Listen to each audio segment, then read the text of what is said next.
नमस्कार साथियों, मेरा नाम आनंद। स्वागत है आपका फाइनेंशियल फ्रीडम पाने के इस सफ़र पर। दोस्तों, आर्थिक आज़ादी सबके जीवन में आए, इसलिए इसकी जानकारी मैं अपने वीडियो में आप लोगों को देता रहता हूं। दोस्तों, आप लोगों के बहुत सारे कमेंट आते हैं। कई लोग अपना पोर्टफोलियो रिव्यू करने के लिए मेरे पास भेजते हैं। मैं सबके कमेंट को वीडियो में नहीं ले पाता क्योंकि वीडियो लंबा ना हो जाए, लेकिन जहां आप कमेंट करते हैं उसके नीचे रिप्लाई ज़रूर करता हूं। लेकिन मैं फिर भी कहना चाहता हूं कि पैसा आपका है, आप अपनी रिसर्च करें। मैं जो बात आपको बताता हूं उसके बाद आप खुद रिसर्च करें, अपने फाइनेंशियल एडवाइज़र से सलाह लें, उसके बाद इन्वेस्ट करें। किसी की भी बात मानकर, मेरी बात मान करके भी आप अपना पैसा कहीं भी ना लगाएं। अपने रिस्क को जांच लें, उसके हिसाब से काम करें। और अगर आप अपना कुछ सवाल पूछते हैं तो उसमें यह ज़रूर लिखें कि आप मार्केट को कितना टाइम देना चाहते हैं। यह ज़रूर लिखें, तभी मैं आपके सवालों का सही उत्तर दे पाऊंगा। और आपके म्यूचुअल फंड के लेकर के कोई भी आपके सवाल हो तो कमेंट बॉक्स में लिखिए, लेकिन उससे पहले कृपया चैनल को सब्सक्राइब कर दीजिए, नोटिफिकेशन की बटन को ऑन कर दीजिए, जिससे मेरे सारे वीडियो सबसे पहले आपको देखने मिले। दोस्तों, मकर संक्रांति हो गई, गंगा स्नान बहुत लोगों ने किया, कुंभ का मेला चल रहा है। और आपको मैं आंकड़े बताऊंगा कि हमारा जो मार्केट का सेंसेक्स है ना, वो भी कुंभ में जाके डुबकी लगाता है। शायद अपने पाप धोने के लिए कह लें या क्या, क्योंकि सब लोग तो यही कहते हैं ना कि पाप धोने के लिए जाते हैं। तो मैं आपको बताऊंगा 6 बार, जी हाँ, पिछले 6 कुंभ की बात करूं, हर बार हमारा सेंसेक्स, मार्केट का सेंसेक्स, बीएसई सेंसेक्स 6 बार डुबकी लगाया है। और उसके बाद क्या हुआ वो मैं आपको बताऊंगा। लेकिन मैं आज 2-3 कमेंट ले लेता हूं फटाक जल्दी में। ये डीके सिंह जी हैं, इनका कमेंट थोड़ा सा पूरा क्लियर नहीं है, समझ में नहीं आया कहना क्या चाह रहे हैं। ये कह रहे हैं, sir please help me, grow app scam. मेरे म्यूचुअल फंड पोर्टफोलियो में कल तक 35 लाख इन्वेस्टमेंट था और रिटर्न शो कर रहा था 45 लाख, लेकिन आज रिटर्न शो कर रहा है 35 लाख, साथ में इन्वेस्टमेंट भी लो शो कर रहा है 30 लाख। ऐसा कैसे हो सकता है? रिटर्न लो हो गया ठीक है, लेकिन मेरा इन्वेस्टमेंट वैल्यू 35 लाख से 30 लाख कैसे शो कर रहा है, जबकि प्रॉफिट अभी भी है रिटर्न में? देखिए डीके सिंह सर, आप क्या कह रहे हैं ये समझ में तो आ रहा है, लेकिन ऐसा होने की उम्मीद कम है। आप थोड़ा सा अधिक जानकारी मुझ तक पहुंचाइए तो शायद मैं अच्छे से समझ के कुछ रिप्लाई दे पाऊँ। चलिए अब मैं अगले कमेंट पे आता हूँ। आप हैं डॉक्टर जीएस शेखावत जी। शेखावत जी, आपके कमेंट का रिप्लाई मैंने जहाँ आपने कमेंट किया था उसके नीचे रिप्लाई कर दिया है। आपके पास जो फंड हैं उसमें से मैंने कुछ फंड को वहाँ से निकाल करके कम करने की सलाह दी है, लेकिन आप अपने हिसाब से इन्वेस्टमेंट करें सर। चलिए अगले कमेंट पे आता हूँ। ये हमारे संदीप भाई हैं, ये लिखते हैं, राम राम सर, मेरा और मेरी वाइफ का पोर्टफोलियो सेम फंड है, क्या उसको अलग अलग करना चाहिए या रख दूं? SBI small cap, Nippon small cap, HDF small cap, Quant small cap, Motilal mid cap और निप्पॉन मल्टी कैप। देखिए संदीप भाई, ऐसी कोई खास दिक्कत तो होती नहीं है। अगर सेम फंड भी है तो अब मेरे घर में 5 पोर्टफोलियो हैं म्यूचुअल फंड के, तो कुछ फंड ऐसे हैं जो सेम हैं, लेकिन अब कई विशेषज्ञ बताते हैं कि भाई जैसे आपके पास एक लार्ज कैप है तो दूसरा क्यों होना। मैं अगले वीडियो में, मेरे पास हैं, जैसे मान लीजिए मेरे पास 2 लार्ज कैप भी हैं, 1-2 स्मॉल कैप भी हैं, तो कई विशेषज्ञ इसको ठीक नहीं बोलते, लेकिन मुझे क्यों ठीक लगता है मैं किसी न किसी वीडियो में आपको ज़रूर बताऊंगा। हाँ, लेकिन कोशिश थोड़ा सा ये ज़रूर कर लें कि एएमसी अलग अलग होना चाहिए। कई लोगों के पोर्टफोलियो आते हैं, उन्होंने एक ही एएमसी के सारे फंड ले रखे हैं। इसमें क्या होता है, यदि उस एएमसी में कोई दिक्कत आई तो फिर दिक्कत हो जाती है, सारे फंड एक साथ गिरने लगते हैं। और जब सारे फंड एक साथ गिरते हैं ना, तो हमारा पोर्टफोलियो जब नेगेटिव दिखता है तो हमें डर लगने लगता है। तो उससे बचाने के लिए अलग अलग एएमसी के फंड हमारे पोर्टफोलियो में होना चाहिए। और एक सवाल और मेरे पास आया था, उनका कहना है उनको 25,000 रुपये हर महीने पेंशन या खर्चे के लिए 25,000 रुपये हर महीने चाहिए। शशिकांत जी नाम है शायद उनका। तो 25,000 रुपये हर महीने चाहिए, तो मैं कितना इन्वेस्ट करूं? तो देखिए भाई, 25,000 रुपये महीने की आपको एक सैलरी चाहिए या पेंशन चाहिए, तो आपको 50 लाख रुपए जमा करना चाहिए।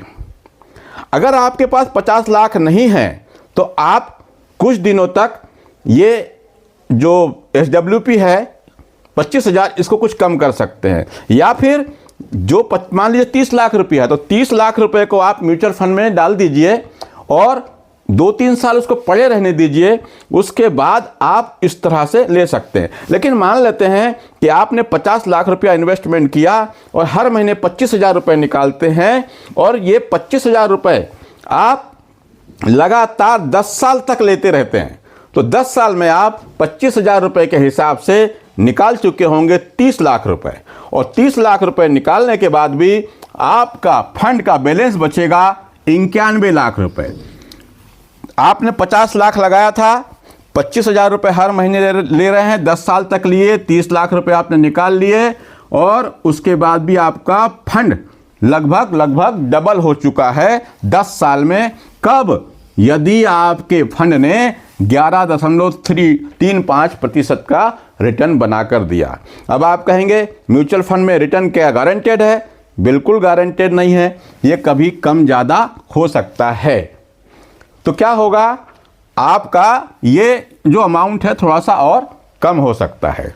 चलिए शुरू करते हैं आज का वीडियो। लेकिन उससे आगे बढ़ने से पहले एक बार फिर कहूँगा, कृपया चैनल को सब्सक्राइब कर दीजिए। और आपके मन में म्यूचुअल फंड को लेकर कोई भी सवाल हो तो कमेंट बॉक्स में जाकर लिखें, मैं आपके सारे सवाल पढ़ता हूं और सबका जवाब देता हूं। दोस्तों, 14 तारीख को मार्केट में थोड़ी सी हरियाली दिखी। मार्केट और लगभग सारे शेयर, सारे इंडेक्स आज भागते हुए दिखाई दिए। सिर्फ थोड़ा सा IT कमज़ोर दिख रहा था। रिजल्ट सीजन चालू हो रहा है। इस रिजल्ट सीजन में कंपनियों के रिजल्ट कैसे आते हैं उस पर भी डिपेंड करेगा। और 2-3-4 इवेंट मैंने आपको बताया था कल के वीडियो में, वो आने वाले हैं, वो सब हैं। लेकिन आज के मार्केट को देख करके ही हमको फिर से ये नहीं मान लेना चाहिए कि मार्केट में बुल आ गए हैं और अब बुल का कब्जा हो जाएगा। मैं कह चुका हूं आपसे कि मैं डरपोक इन्वेस्टर हूं, कंजर्वेटिव इन्वेस्टर हूं। मुझे रिटर्न भले ही कम मिले, कोई फ़र्क नहीं, लेकिन मैं अपने पैसे को आग लगाना नहीं चाहता। तो जब भी आप मुझसे सवाल पूछें तो इस बात को ज़रूर ध्यान रखें कि मैं डरते डरते ही इन्वेस्टमेंट करने की सलाह देता हूं। अभी जैसे कई लोग मुझसे पूछते, सर अभी लमसम करने का समय आ गया क्या? मैं उनसे कहता हूं कि भाई थोड़ा थोड़ा पैसा डालो। लेकिन हो सकता है, क्योंकि मैं मार्केट का विशेषज्ञ तो नहीं हूं और ना ही मैं भविष्यवक्ता हूं, हो सकता है मार्केट कल ही रिटर्न हो जाए और भागने लग जाए। तब वही लोग कहेंगे कि सर आपने पैसा डालने से रोका था। पर मार्केट में ऐसे अवसर आते रहते हैं। हाँ, ये होता है कि इतने बड़े बड़े अवसर कम आते हैं, लेकिन कई बार आते हैं। तो अपने पैसे को अपने हिसाब से आप खर्च करें। चलिए देखते हैं कि हमारा सेंसेक्स कुंभ नहाने कब कब गया, कब कब उसने नदी में डुबकी लगाई अपने पाप को धोने के लिए। तो चलिए देखते हैं। मैं 6 कुंभ की बात करता हूं। कुंभ और सेंसेक्स का कनेक्शन, पिछले 6 कुंभ, 2004 उज्जैन कुंभ में आप देखिए, तब भी सेंसेक्स में 3.27% की गिरावट देखने को मिली। उसके बाद आप आ जाइए 2010 हरिद्वार कुंभ, यहाँ पर भी सेंसेक्स 1.16% की गिरावट देखने को मिली। 2013 प्रयागराज का कुंभ 1.31% की गिरावट यहाँ भी देखने मिली। फिर 2015 नासिक का कुंभ, यहाँ पर थोड़ी बड़ी गिरावट देखने मिली, 8.29% की गिरावट यहाँ पर देखने मिली। 2016 उज्जैन का कुंभ, यहाँ पर -2.25% की गिरावट सेंसेक्स में देखने को मिली। 2021 हरिद्वार कुंभ, यहाँ पर सेंसेक्स 4.16% की गिरावट यहाँ देखने मिली। और अभी 2024 प्रयागराज का कुंभ, मार्केट की गिरावट आप देख ही रहे हैं। अब ये मार्केट की गिरावट थम गई, रुक गई, ये अभी नहीं कह सकते। एक तो ये होता है, और पिछले 10 सालों से ये भी देखा जा रहा है कि वही जो मैंने आपको बताया 10 साल से ये भी है कि हर साल जनवरी के महीने में मार्केट गिरा है, कम ज़्यादा गिरा है पर गिरा है। लेकिन अब आगे का डाटा देखिए, ये 6 कुंभ में मार्केट यानी सेंसेक्स गिरा, यानी मार्केट गिरा, निफ्टी भी गिरावट आई होगी, तो इनका अगर हम औसत निकालें तो टोटल गिरावट होती है -3.42%।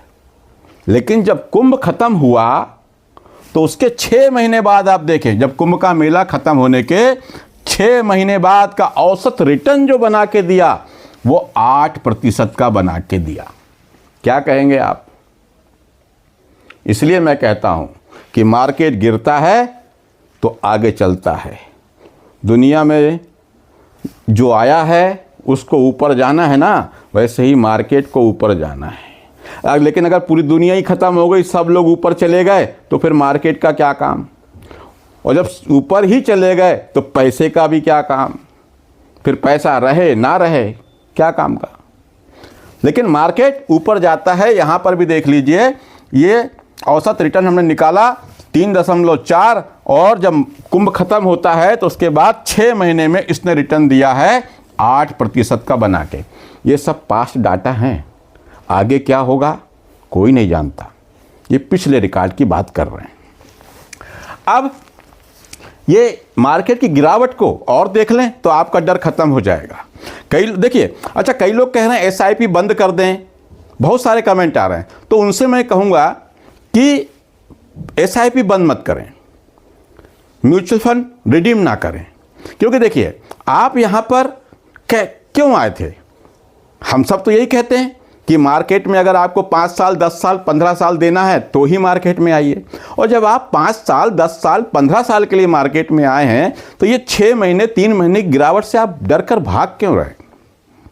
हाँ, आपके पास पैसा कम है तो आप एक काम कर सकते हैं कि आपकी जो SIP चल रही है ना, कुछ ऐसे म्यूचुअल फंड हैं जो महीने के 100 रुपये की SIP भी लेते हैं, कुछ 500 रुपये की भी लेते हैं, तो आप उसको देख लीजिए और आपके फंड की SIP को, अमाउंट को कम कर दीजिए अगर आपके पास पैसा कम है या डर ज़्यादा लग रहा हो।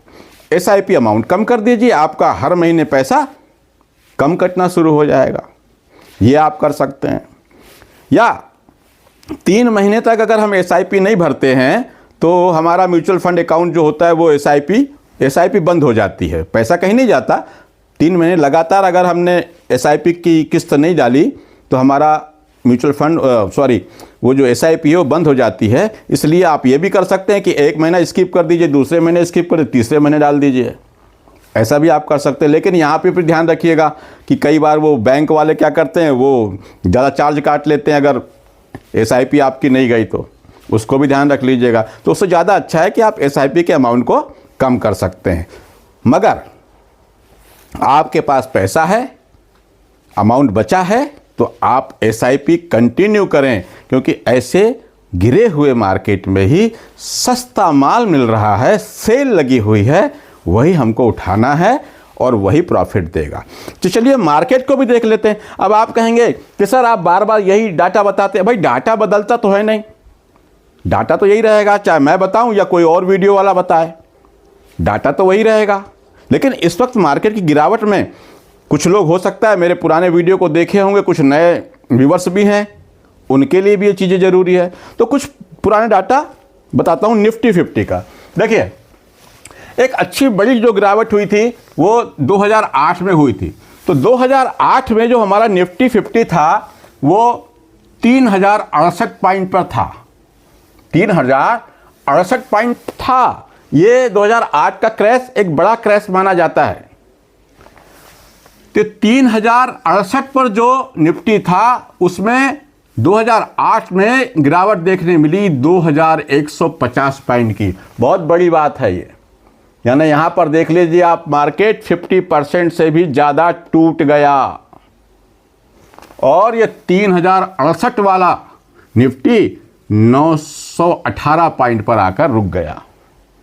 लेकिन फिर मार्केट चला और ये 2009 में 1866 पॉइंट पर आया और वहाँ फिर जब गिरावट हुई 253 पॉइंट की तो ये फिर गिर करके हो गया 1613 पॉइंट पर।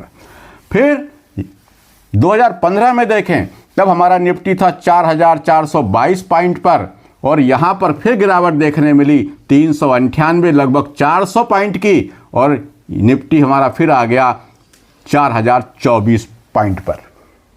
उसके बाद 2016 में देखें तो निफ्टी था 5152 पर और यहाँ पे फिर गिरावट हुई 297 पॉइंट की और निफ्टी आ गया 4855 पॉइंट पर। फिर 2018 की गिरावट देखें, यह भी एक बड़ी गिरावट थी। तो यहाँ पर देखिए 7327 पर निफ्टी 50 था हमारा मेन इंडेक्स और वो उसमें गिरावट देखने मिली 1578 पॉइंट की और ये 7327 वाला निफ्टी इंडेक्स आ गया 5749 पर। फिर 2020 में जब कोरोना का टाइम आया तब हमारा निफ्टी था 6792 पर। जब कोरोना आया तो यहाँ पर भी एक बड़ी गिरावट देखने मिली और निफ्टी टूट गया 2446 पॉइंट। जब निफ्टी यहाँ टूटा तो निफ्टी कहाँ आ गया था? 4352 पर। 4352 पर निफ्टी आया और उसके बाद पर यहाँ उसके पहले एक चीज़ और देख लीजिए कि मार्केट में ये जो गिरावट हुई, लेकिन आप इस डाटा को देखें कि ये बढ़ता जा रहा है। देखिए 3068 यहाँ थोड़ा सा लंबा चल गया, उसके बाद देखिए 4000 के ऊपर चला गया, फिर 5000, फिर 7000, फिर यहाँ गिरा। लेकिन उसके बाद फिर जब मार्केट कोरोना के बाद लगातार इस 4-5 साल चला तो सितंबर 2024 के जो इसका हाई था वो था 26,277 पॉइंट। 7,327 कह लें या 6,792 कह लें, यहाँ से निफ्टी चलकर आ गया इस 4-5 साल में 26,277 का हाई लगाया। उसके बाद मैं कल की अभी 13 जनवरी की बात करूं तो 13 जनवरी को ये निफ्टी 50 23,085 पॉइंट पर बंद हुआ। तो इन दोनों के बीच में गिरावट कितनी हुई? 3,192 पॉइंट की। तो देख लीजिए कोई बड़ी गिरावट अभी भी मार्केट में नहीं है। इसको मार्केट क्रैश हो गया ऐसा नहीं कहा जाएगा। एक माइनर करेक्शन है जो मार्केट में होता रहता है और मैं कहता हूं ये करेक्शन होना जरूरी है। ये करेक्शन भी होना जरूरी है। रेट बढ़ जाते हैं उनका कम होना जरूरी है, तभी तो मार्केट में बैलेंस बना रहेगा और हम खरीद पाएंगे। लगातार मार्केट बढ़ता रहेगा ऐसा हो नहीं सकता। पर आप इन आंकड़ों को देखकर समझ सकते हैं कि निफ्टी में अभी गिरावट 3000 पॉइंट की है। अब यहाँ कहेंगे कि सर यहाँ 3000 गिर गया, यहाँ तो इतना नहीं गिरा। अरे भाई तो निफ्टी में था ही कम ना। ये कितने का निफ्टी? 6000 में से 2000 गिरा, 6000 या 7000 में से मान ली 2500 गिरा, लेकिन यहाँ 26,000 में से ये 3000 पॉइंट की गिरावट एक मामूली गिरावट ही कही जाएगी। दोस्तों इन आंकड़ों को आप समझ गए तो आपका डर कुछ हद तक कम तो हो ही जाएगा और हो भी जाना चाहिए। कई लोग ये कहेंगे कि आप वही बात, आंकड़े वही रहेंगे। हो सकता है मैं अगली बार फिर कभी ना कभी यही आंकड़े लेकर आऊँगा, क्योंकि आंकड़े तो बदलेंगे नहीं ना। मार्केट ने जो परफॉर्म किया है वो तो बना रहेगा, हमेशा रहेगा। दोस्तों मार्केट में बने रहिए, ज़्यादा घबराइए मत। और बहुत डर लगता हो तो वो फिर अपने हिसाब से आप देखिए। बस मैं इतना कहूँगा कि अपने पैसे के कारण ऐसा कुछ ना हो कि आपको मानसिक तनाव हो, परिवार में तनाव हो, घर में तनाव हो, तो फिर आप अपने हिसाब से रिडीम भी कर सकते हैं। लेकिन अगर आप अच्छे इरादे से यहाँ पर आए हैं, पैसा बनाने के लिए आए हैं, तो आपको मार्केट को टाइम देना पड़ेगा। कम से कम 5-10 साल तो मार्केट को देना पड़ेगा। जिन लोगों ने 1-2 साल पहले से इन्वेस्टमेंट कर रहे होंगे, उनके पोर्टफोलियो में अभी भी उनका खुद का पैसा कम होते हुए नहीं दिख रहा होगा। दोस्तों, म्यूचुअल फंड को लेकर के आपके मन में कोई भी सवाल हो तो कमेंट बॉक्स में जाकर लिखें। मैं आपके सारे सवाल पढ़ता हूं और सबका जवाब देता हूं। इस वीडियो को अच्छा लगा हो तो लाइक करें और अपने दोस्तों, भाइयों और व्हाट्सएप यूनिवर्सिटी में शेयर करें। आज के लिए इतना ही। नमस्कार, जय हिंद, जय भारत।